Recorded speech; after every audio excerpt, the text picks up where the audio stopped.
February 16, 2025 Bhubaneswar, Odisha, Kalinga institute of industrial technology KIIT का campus अपने college fest की रोशनी और रौनक से जगमगा रहा था। सारे स्टूडेंट्स फेस्ट के नाचने, गाने और एक्टिविटीज में मस्त थे, लेकिन हॉस्टल के एक कमरे में कुछ बहुत दर्दनाक हो चुका था।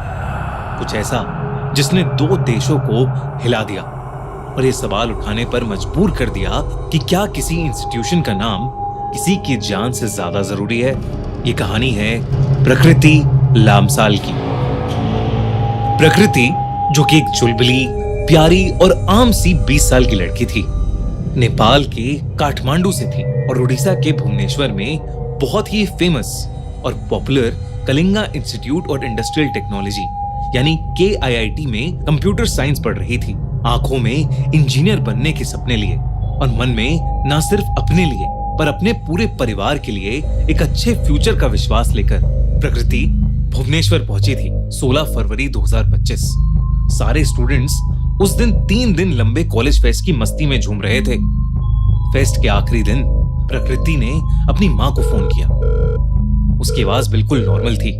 उसने कहा कि वो फेस्ट में जा रही है और अगर उसका फोन ना लगे तो वो चिंता ना करे, क्योंकि वो नेटवर्क की वजह से हो सकता है। उसकी माँ ने मुस्कुराते हुए उसे अपना ध्यान रखने को कहा और फोन काट दिया।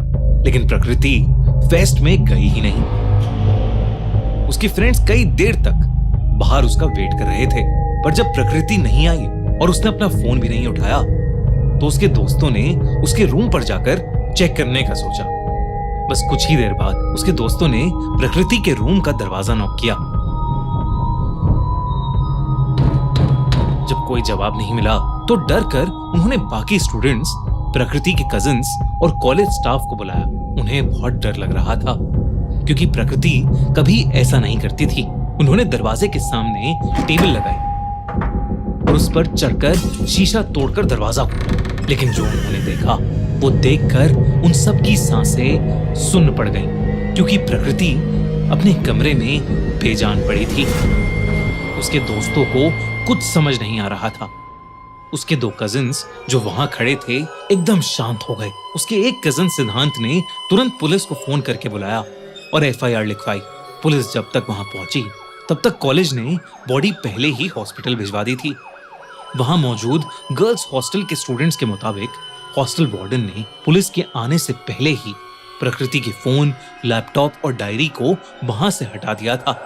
इससे कई स्टूडेंट्स के मन में ये डाउट आया कि कॉलेज शायद क्राइम सीन के साथ टैंपर कर रहा है। अथॉरिटीज ने इसे खुदकुशी बनाने की कोशिश की, लेकिन सिद्धांत को किसी और पर शक था। अद्विक श्रीवास्तव, प्रकृति का एक्स बॉयफ्रेंड, वो लखनऊ के एक बहुत ही ज्यादा अमीर पॉलिटिशियन का बेटा था। सिद्धांत ने पुलिस को बताया कि अद्विक प्रकृति को परेशान कर रहा था और साथ ही साथ उसे उसकी प्राइवेट फोटोज लीक करने की धमकी देते हुए ब्लैकमेल भी कर रहा था। इन सब से प्रकृति इतना परेशान थी कि वो पूरी तरह से मेंटली फ्रस्ट्रेट हो गई थी। प्रकृति और अद्विक का ब्रेकअप पिछले साल ही हो गया था, लेकिन इस हादसे से सिर्फ 4 हफ्ते पहले प्रकृति ने कॉलेज के इंटरनेशनल रिलेशंस ऑफिस में अद्विक के खिलाफ कंप्लेंट की थी। उसने कहा था कि अद्विक उसे इमोशनली और मेंटली टॉर्चर कर रहा है, पर कॉलेज अथॉरिटीज ने अद्विक के अगेंस्ट कोई भी एक्शन नहीं लिया, बल्कि कॉलेज ने प्रकृति को ही कॉम्प्रोमाइज करने को कहा। उसकी काउंसलिंग करवाई और इस बात को दबाने की कोशिश की। इसकी वजह यह थी कि KIIT में पहले भी कई ऐसे इंसिडेंट सामने आए थे, लेकिन एक पावरफुल मिनिस्टर का इंस्टीट्यूशन होने की वजह से ये बातें कभी बाहर नहीं आई थी और ना ही वो चाहते थे कि किसी भी बात का कोई बड़ा इशू बनकर पब्लिक में आए। पर वो नहीं जानते थे कि अब स्टूडेंट्स चुप नहीं बैठेंगे। जब ये खबर पूरी यूनिवर्सिटी में फैल गई तो नेपाली स्टूडेंट्स का गुस्सा फूट पड़ा। 500 से भी ज्यादा स्टूडेंट्स प्रोटेस्ट करने लगे। जस्टिस फॉर प्रकृति के पोस्टर्स लेकर वो कैंपस में निकल पड़े, पर यूनिवर्सिटी ने इनके साथ खड़े होने और उन्हें संभालने की बजाय चुप कराने की कोशिश की और स्टूडेंट्स को हॉस्टल में बंद कर दिया गया। अगली सुबह तक प्रोटेस्ट और ज्यादा बढ़ गए। सबको प्रकृति के लिए इंसाफ चाहिए था, क्योंकि KIIT अथॉरिटीज चाहती तो ये सब बहुत पहले ही रोका जा सकता था। और तो और अद्विक, जिसकी वजह से ये सब हो रहा था, वो फरार था।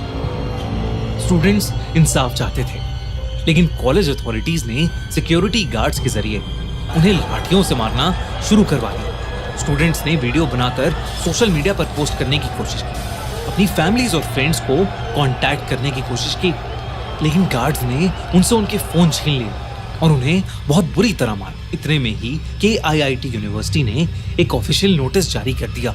उस नोटिस के मुताबिक सारे नेपाली स्टूडेंट्स उस कॉलेज से सस्पेंड कर दिए गए थे और उन्हें कॉलेज और हॉस्टल तुरंत वेकेट करने के लिए बोला गया।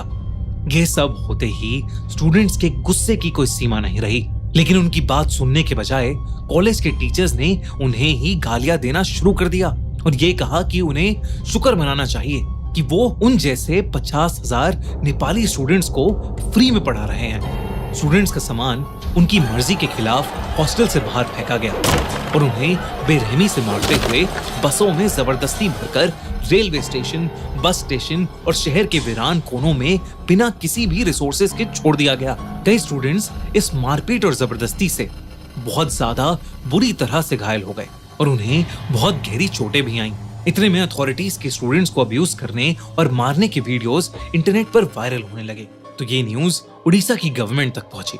पुलिस ने भी अद्वैत श्रीवास्तव को एयरपोर्ट से अरेस्ट कर लिया, जो देश से भागने की फिराक में था। इसी बीच एक ऑडियो क्लिप वायरल होनी शुरू हुई, जो रिपोर्ट्स के मुताबिक उसी दिन की अद्वैत और प्रकृति की कॉल रिकॉर्डिंग थी। उस क्लिप में अद्वैत प्रकृति को गंदी गंदी गालियां देकर अब्यूज कर रहा था और तो और उसे माफी मांगने के लिए कहते हुए धमका भी रहा था। तुम्हें पता भी है कि मैं क्या कर सकता हूँ, मेरी बात नहीं मानी तो पछताएगी। ये शब्द सिर्फ उस ऑडियो क्लिप में ही नहीं, हर उस इंसान के कान में गूंज रहे थे जो प्रकृति को जानता था।